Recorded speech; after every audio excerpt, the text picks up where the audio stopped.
একটি গণমাধ্যম একটি হাউসে একাধিক গণমাধ্যম থাকতে পারবে এরকম ব্যবস্থা করা হচ্ছে। আসলে এটা একটা গুরুত্বপূর্ণ প্রশ্ন যে একই হাউস থেকে, একই প্রতিষ্ঠান থেকে যদি দুটি বাংলা পত্রিকা বেরোয়, একটি কোন পত্রিকায় কি তফাৎ পাবে না, একই তো জিনিস পেল, তাহলে পাঠক হিসেবে পাঠক কি বৈচিত্র্যময় কিছু পেল? পাঠক কি ভিন্ন কিছু পেল না। টেলিভিশনের ক্ষেত্রেও তাই, একই হাউস থেকে যদি দুটো টেলিভিশনের মালিকানা থাকে তাহলে তো এই একই জিনিস পাবো, সেখানে তো প্রতিযোগিতা থাকছে। এই প্রতিযোগিতামূলক পরিবেশ তৈরি করতে হবে, একটা সুষ্ঠু প্রতিযোগিতা থাকতে হবে। একই হাউসের হাতে অধিক মাত্রায় আপনার কনসেন্ট্রেশন, মনোপলি থাকবে, প্রতিদ্বন্দ্বিতা থাকবে না, তার এটা হতে পারে না।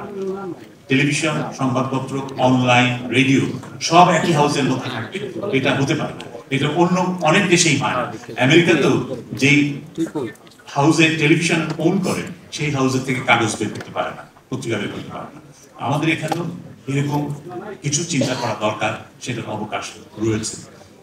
সামগ্রিকভাবে এই পরিবর্তনগুলো খুবই সময় সাপেক্ষ পরিবর্তন, কষ্টসাধ্য পরিবর্তন, কারণ অনেকেরই এক্ষেত্রে স্বার্থে আঘাত আসবে, সুতরাং তারা সেটা বাধা দেবে যেটা যাতে না হয়। রাজনৈতিক দলের তরফ থেকেও কতটুকু অঙ্গীকার পাওয়া যাবে আমরা নিশ্চিত নই।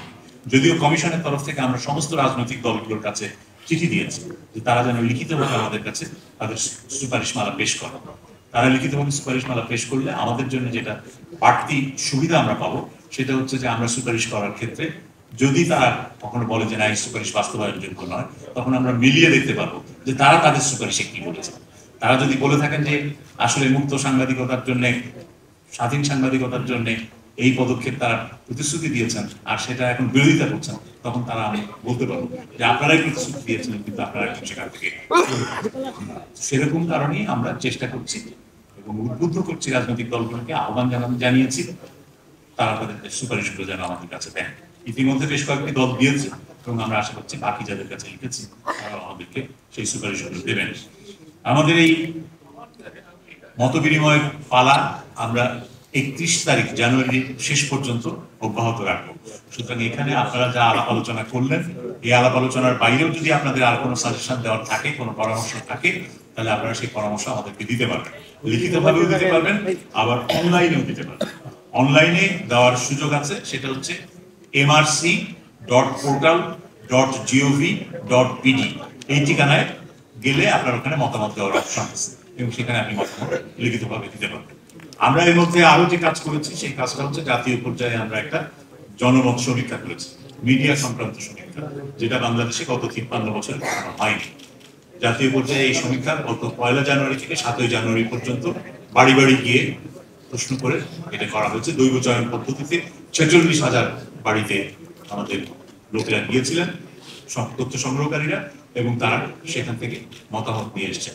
তারা জানতে চেয়েছেন এই একই কথা যে গণমাধ্যমকে মানুষ কিভাবে দেখছে, গণমাধ্যমের প্রতি মানুষের আস্থা আছে কিনা, তারা টেলিভিশন দেখে কিনা, তারা খবরের কাগজ পড়ে কিনা, তারা রেডিও শোনে কিনা, নাকি তারা সোশ্যাল মিডিয়ার উপরে নির্ভর করে, এটা আমরা জানার চেষ্টা করছি।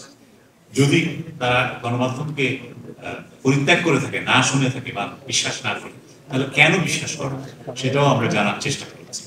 আমরা তাদের কাছ থেকেও শুনতে চেয়েছি যে তারা কি ধরনের গণমাধ্যম চায়। সুতরাং সেটার ভিত্তিতেও আমরা চূড়ান্ত সেই সমীক্ষাটা হয়েছে, কিন্তু সমীক্ষার রিপোর্টটা আমাদের হাতে এখনো আসেনি। আমরা আশা করছি 15-16 তারিখের মধ্যে আমাদের হাতে আসবে, তখন আমরা স্পষ্ট ধারণা পাবো যে দেশের মানুষ কি চায়। আমরা স্টেক হোল্ডার, কিন্তু দেশের মানুষ আরো বড় স্টেক হোল্ডার, কারণ তারাই পাঠক, তারাই দর্শক, তারাই শ্রোতা। তারা যদি আমাদের কাগজ না গ্রহণ করেন ওই কাগজ চলবে না, তারা যদি আমাদের টেলিভিশন না শোনেন তাহলে ওই টেলিভিশন চলবে না। সুতরাং তাদের মতামত অত্যন্ত গুরুত্বপূর্ণ।